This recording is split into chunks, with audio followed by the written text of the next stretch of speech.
this isn't about knowing more stuff. This is about kind of seeing stuff that might be going on, which is keeping you from resting in your true nature, the peace and happiness that is actually our true nature. And happiness is a funny word. It's not really happiness as we perceive, as we think of as human beings in a default way. We think happiness is when I get this stuff, or when I do that well, or whatever it happens, I'll be happy. And that's more of a contrast state of feeling safe and secure and phew, I got through it. That happiness we're talking about is just this peaceful, resting in peaceful nature that you already are. The story of life has so many contrasts and polarities that creates this feeling of good and bad, and it's all seemed to be part of the play, but it's all happening spontaneously. And the main thing we're looking at here is who is actually doing the thinking, the interpreting. Who is the I that I think I am? And is that real? It's a real experience.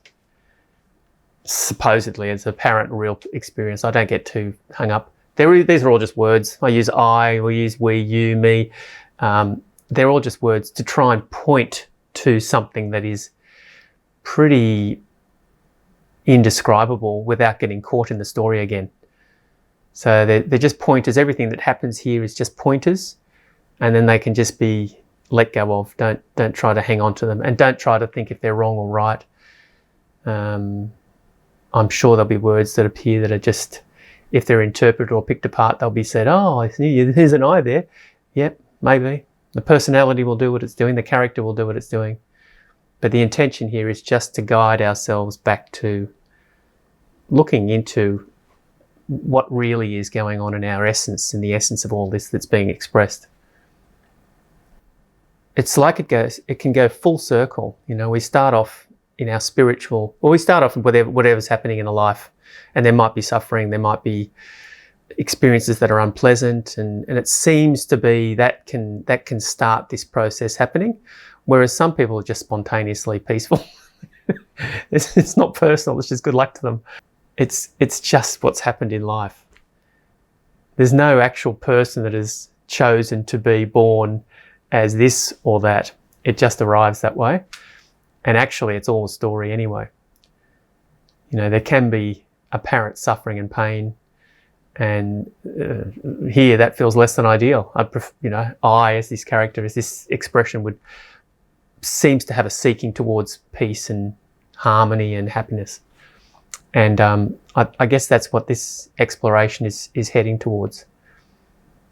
But as I was trying to get to this idea of this explanation of circle, because most spiritual seeking, we go from, there's something wrong, there's spiritual seeking, oh, wow, I think I've got it. I think I'm getting it. I think I'm understanding it.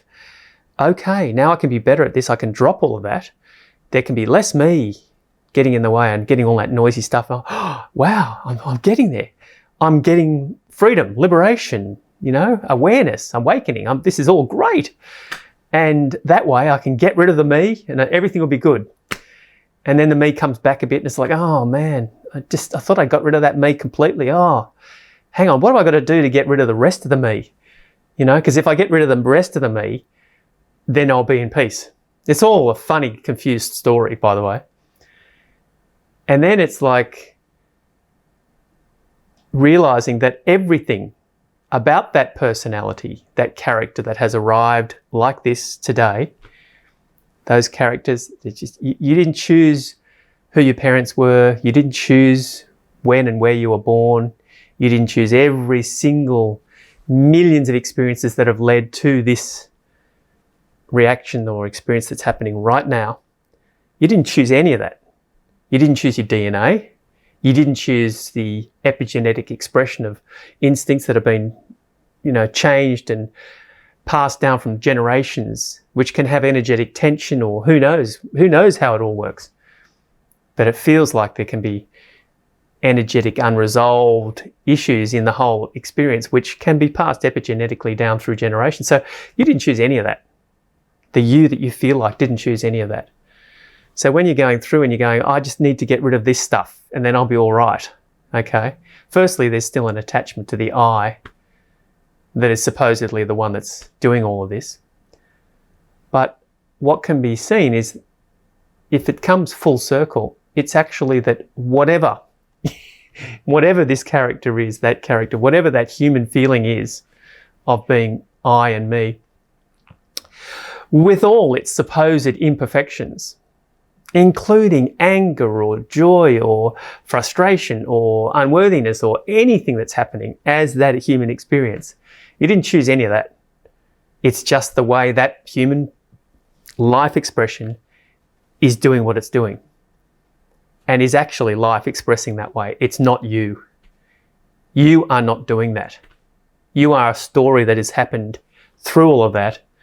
It's like when you were 18 months old, you had a shroud placed over you, a dome of individuality that was taught to you, like talking, like breathe, like walking, like seeing how other human beings react in society. And it's a collective story. Everyone is bought into this story through generations. It's all going on all the time. It's a collective story that is you. That's you. You are separate. There's your clothing. There's your dome or shroud of personhood that we're putting over you. That's how it is. Understood? And then the child doesn't know anything. The child's innocent, and he goes, okay, that's what I am. Yep, that's what you are. Okay, and all of society reinforces that throughout the whole life. And the thinking mind is already instinctively feeling like there's some confusion. This mind, I'm just, relating it. It might be an 18-month-old child who doesn't really know. Before that, it's just all life. It's all the same. Just, wow, look at that. There's a smiling thing looking at me. That looks happy. I'm happy with that. I'm happy too. It's all good. There's no thought of separation in a baby. It's just all life. And then somewhere along the line, it starts to think, and then it's told the story at the same. It's trying to work out its place and understand. It's an interesting. It's a self-learning intelligence. The biology of a human being is a self-learning intelligence, and it sees what's going on, and it goes, "Wow, this is so interesting." It naturally just tries to work things out.